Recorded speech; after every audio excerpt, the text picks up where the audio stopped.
There is something inside of us that wants to be free. It's what makes us scream and laugh while we barrel down the tracks of a roller coaster, or stick our arm out of the car on the first hot day of summer. It's the moments where we don't care what we look like or who is watching or what others might think. As I've stepped into fatherhood, I've noticed that even at my most free self, I don't hold a candle to my daughter June, who just turned 4 last week. She is the epitome of being free when she plays. She'll run with arms flailing, hair blowing, and screams bellowing from somewhere deep within that has no agenda or goal. She'll make up elaborate, imaginative stories as she walks around with leftover marker lids on her fingers, acting like they are spiders wearing boots. And just so you know, the spider on her right hand is named Cherry, and the spider on her left hand is named Tato. Recently, on a cloudy day while visiting my sister in San Diego, we packed up our kids and headed to the beach. A gentle rain fell as we walked with kids and camera in hand to gaze at the Pacific Ocean and breathe in the salty air. There was no real purpose other than to just go and be at the beach. June had fallen asleep in the car on the way to the beach. And if you have kids, you know that waking up a kid can be a risky ordeal at times. They could wake up happier than ever, or need a good 45 minutes to start using words and their limbs again. So naturally, I was worried that by taking a short nap while we drove, it would dampen her beach experience. When we arrived at the sandy beach parking lot, I nervously opened the van door of our rental car, unbuckled her, and lifted her out into the cold, rainy air while she whimpered and rubbed her eyes. But then, she saw the ocean, the sand, and the wide open stretches of beach, and she was ready to go. Within seconds of walking across the parking lot, June, along with her cousins Max and Micah, were running up and down the long sandy coast through puddles, seagulls, and groups of people while screaming, "Let's run! They're coming! Look out!" and all the things kids yell while they pretend and play. All 3 kids were instantly covered in sand as they kneeled down to pick up shells. Their shoes were soaked from puddles left by the high tide. And none of it mattered at all because they were free of any worry, any judgment, or really anything. June comes alive at the beach in ways I can't adequately express in words. She at times can be a timid and shy child, but when her feet touch the sand, it's like a switch flips and she is reborn as brave June.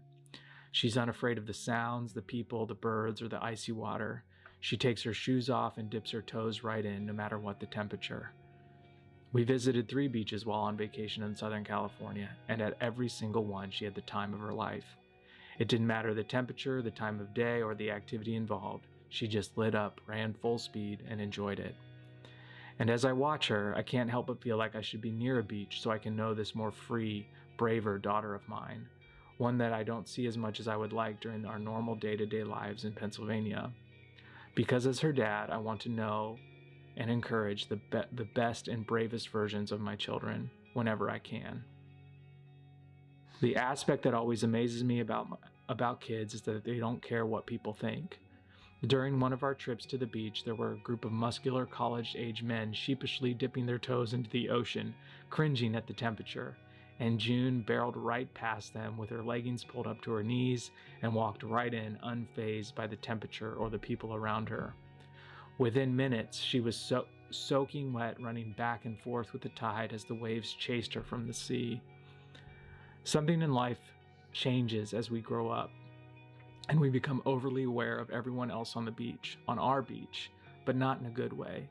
We become filled with anxiety, worry, and self-doubt that if we don't behave appropriately or look our best on this beach, that we will be laughed at, tossed aside, or ridiculed.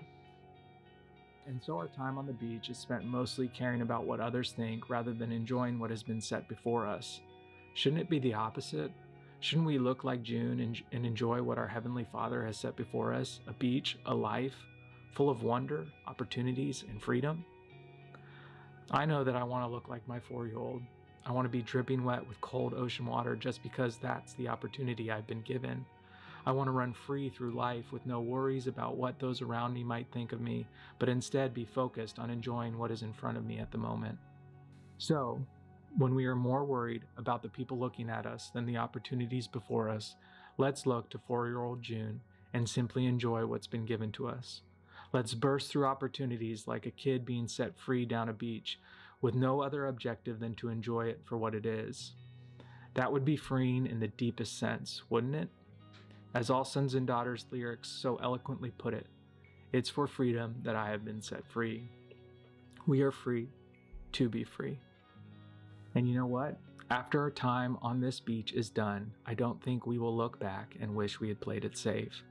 I think we will long for those opportunities again, now knowing fully that we could have made the most of them. So here's the challenge set before us. Start running today. Let's feel the salty wind blow our hair around wildly as we proclaim the goodness of what God has for us and the opportunities, big or small, that our Father has provided. May we run strong with hearts full of love and hope and purpose, unafraid of what others might think, knowing that when God sees we are enjoying what He's given, He will pour out more opportunities to proclaim His goodness. Let's start running free today like a little kid running on the beach, whether at home, at work, at the gym, in front of your husband or wife, or kids, in-laws, coworkers, or even strangers. Let's run with a freedom that those around us will have to ask why we are the way we are. And when they do ask, let's be the brave 4-year-old versions of ourselves and tell them about the Jesus who freed us. And then let's invite them to run beside us.